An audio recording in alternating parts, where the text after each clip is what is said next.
Baby का makeup. बहुत समय पहले किसी शहर में एक छोटा सा परिवार रहता था।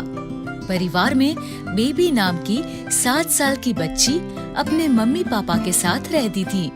बेबी की मम्मी बहुत सुंदर थी और वो बहुत अच्छा मेकअप भी करती थी। बेबी को अपनी मम्मी का मेकअप बहुत अच्छा लगता था। मम्मी को देखकर वो हमेशा सोचती थी कि मैं भी ऐसे मेकअप में कितनी अच्छी लगूंगी।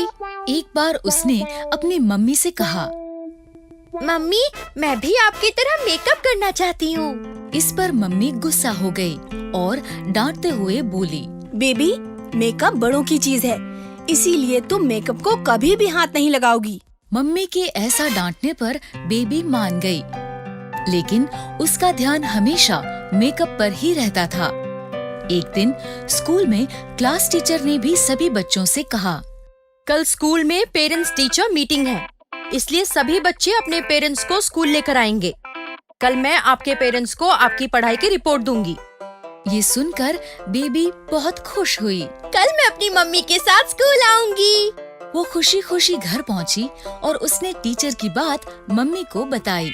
मम्मी, टीचर ने कहा है कल स्कूल में पेरेंट्स और टीचर की मीटिंग है, इसलिए आपको कल मेरे साथ स्कूल चलना होगा। वहाँ टीचर आपको मेरी पढ़ाई की रिपोर्ट्स देंगी। ठीक है बेबी, कल मैं तुम्हारे साथ स्कूल जरूर चलूंगी। उम्मीद है टीचर तुम्हारी कोई शिकायत नहीं करेंगी। नहीं मम्मी, टीचर आपसे कोई शिकायत नहीं करेंगी। अगले दिन बेबी सुबह जागकर जल्दी से तैयार होकर मम्मी के कमरे में गई।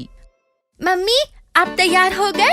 हाँ, बस मैं अभी तैयार हो रही हूँ। ये कहकर मम्मी ड्रेसिंग टेबल पर बैठकर मेकअप करने लगी और हमेशा की तरह बेबी खुशी से मम्मी को मेकअप करते देखने लगी। मेकअप पूरा हो जाने पर मम्मी ने अपना हैंडबैग उठाया और वो दोनों स्कूल के लिए चल दिए। स्कूल पहुंचकर जैसे ही मम्मी और बेबी कुछ कदम स्कूल के अंदर गए, सभी बच्चे बेबी की मम्मी को टीचर समझकर गुड मॉर्निंग कहने लगे। Good morning teacher, good morning teacher, good morning teacher.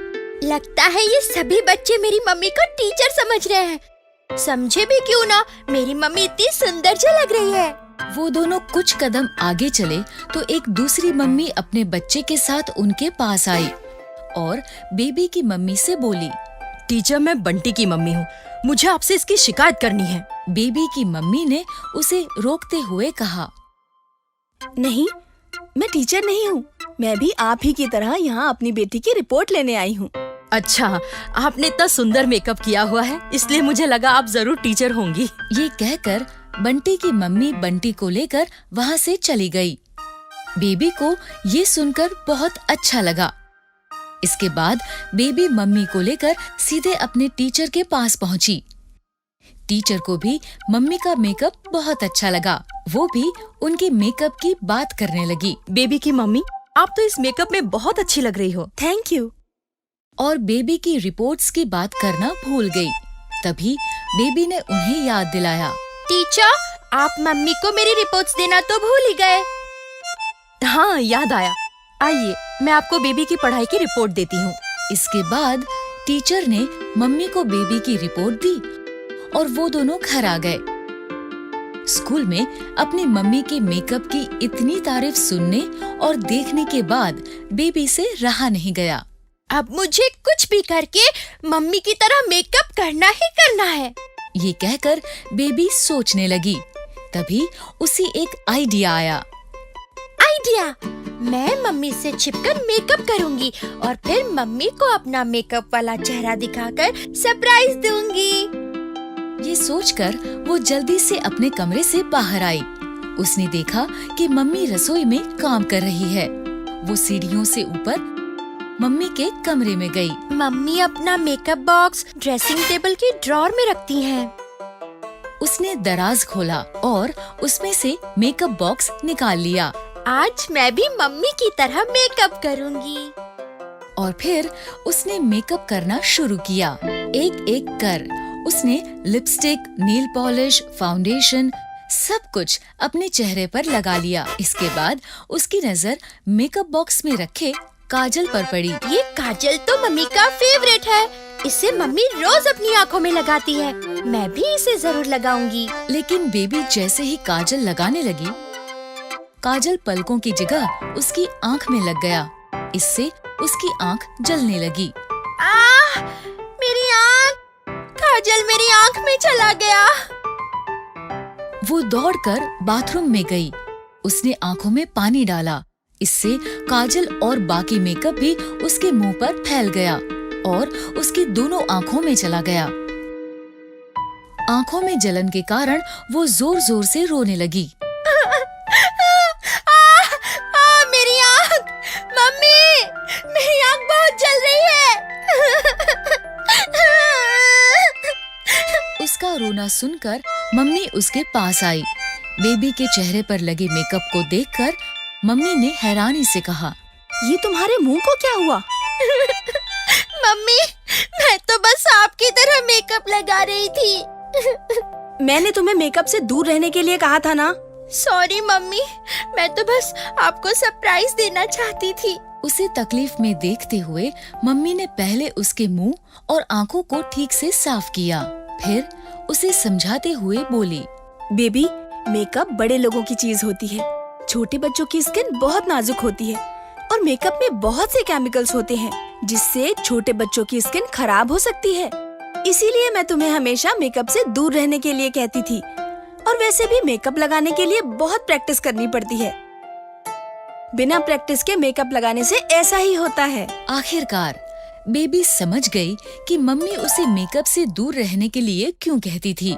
उसने मम्मी से कहा, ठीक है मम्मी, मैं बड़ी होने पर और अच्छे से मेकअप लगाना सीखने के बाद ही मेकअप करूंगी। इस तरह बेबी मेकअप के बारे में एक इम्पोर्टेंट लेसन सीख गई। तो बच्चों, इस कहानी से हमें ये शिक्षा मिलती है कि छोटे बच्चों की स्किन बहुत नाजुक होती है, इसलिए उन्हें मेकअप नहीं करना चाहिए। और बड़े होने पर भी मेकअप करने से पहले मेकअप करना सीख लेना चाहिए। बातों की वैल्यू।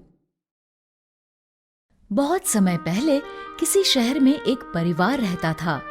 परिवार में मम्मी पापा के अलावा 7 साल की अदिति और 8 साल का आदित्य भी रहते थे।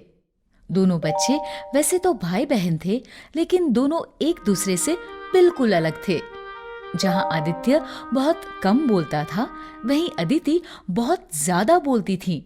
वो हर बात पर और कभी-कभी तो बिना बात के भी बोला करती थी। मम्मी, आज स्कूल में टीचर एक एक करके सभी बच्चों से सवाल पूछ रही थी और जब मेरी बारी आई तो मैंने टीचर का सवाल पूरा होने से पहले ही सवाल का सही जवाब दे दिया। फिर भी पता नहीं टीचर ने मुझे 10 से सिर्फ 5 नंबर ही क्यों दिए। उसकी मम्मी उसे बहुत समझाती थी कि उसे कम बोलना चाहिए। अदिति बेटी, हमें कम और मीठा बोलना चाहिए। अगर हम ज्यादा बोलते हैं तो लोग हमारी बातों पर ध्यान देना बंद कर देते हैं। लेकिन वो हमेशा मम्मी से कहती कि मम्मी, मैं तो बहुत कम बोलती हूँ, बल्कि मुझे तो ये भी नहीं पता कि ज्यादा बोलना क्या होता है। एक दिन बच्चों की बुआ उनके घर रहने आई और अपने साथ दोनों बच्चों के लिए खिलौने भी लाई। आदित्य, ये लो तुम्हारे लिए रोबोट, और अदिति, ये लो तुम्हारी गुड़िया। आदित्य ने रोबोट चुपचाप रख लिया। थैंक यू बुआ जी। लेकिन अदिति हमेशा की तरह बोल पड़ी। बुआ जी, आप ये वाली गुड़िया क्यों लाए? ये वाली गुड़िया तो मेरे पास है। अगर आप मुझसे पूछ लेती तो मैं आपको पहले ही बता देती कि मुझे कौन सी गुड़िया चाहिए। ठीक है अदिति, अगली बार मैं तुमसे पूछ लूंगी। पूछने की क्या जरूरत है?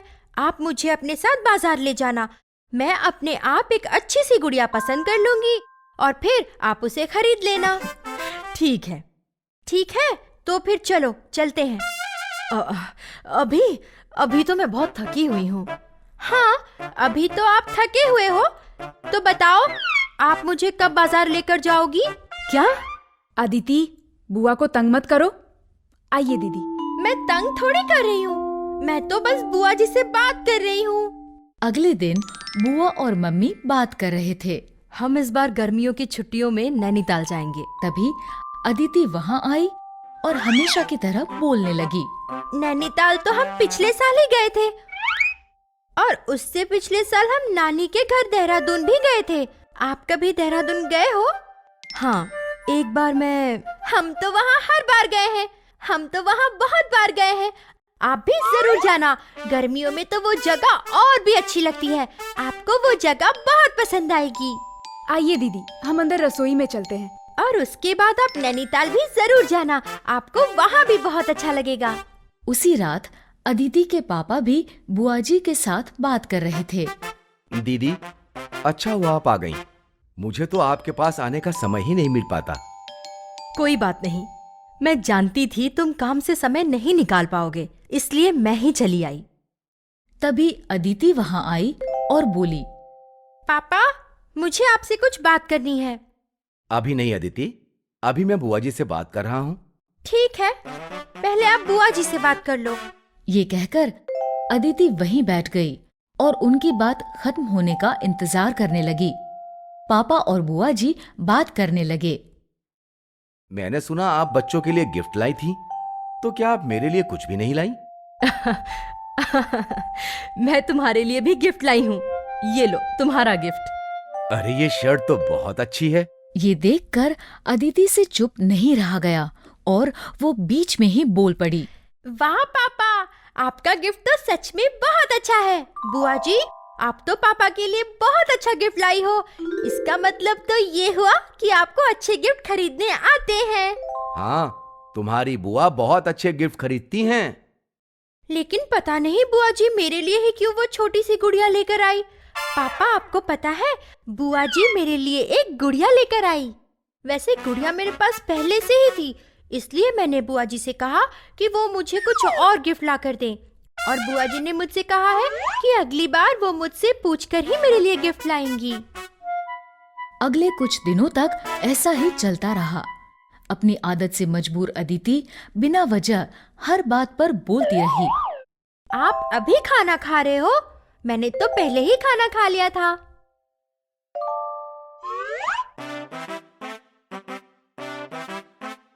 आप अभी से सो रहे हो?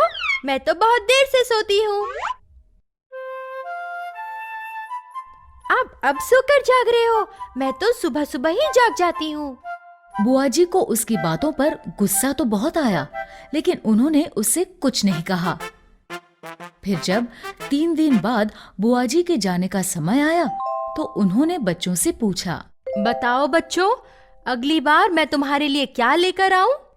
बुआ जी, आप बस आ जाना, फिर हम दोनों साथ में बाजार जाकर मेरी पसंद के बहुत सारे खिलौने खरीदेंगे। बुआ जी, आप हमारे लिए मिठाई लेकर आना। ठीक है आदित्य, मैं तुम्हारे लिए मिठाई लेकर आऊंगी। ये कहकर बुआ जी चली गई। लेकिन अदिति को बुआ जी की ये बात बहुत बुरी लगी।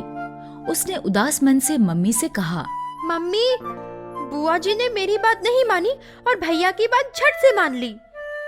मम्मी ने उसे समझाते हुए कहा, अदिति, इसीलिए मैं तुम्हें कम बोलने के लिए कहती थी। कम और मीठा बोलने से हमारी बातों की वैल्यू बनी रहती है, और अगर हम ज्यादा बोलते हैं तो कोई हमारी बातों पर ध्यान नहीं देता। अदिति मम्मी की बात समझ गई। उसने कहा, आप ठीक कह रहे हो मम्मी, आज से मैं कभी बेवजह नहीं बोलूंगी। इस तरह अदिति की बेवजह बोलने की आदत छूट गई और वो कम बोलने लगी। तो बच्चों, इस कहानी से हमें ये शिक्षा मिलती है कि हमें कम और मीठा बोलना चाहिए। इससे हमारी बातों की वैल्यू बनी रहती है। अगर आपको हमारी वीडियोस पसंद आ रहे हैं तो इन्हें लाइक करें, कमेंट करें और सब्सक्राइब करें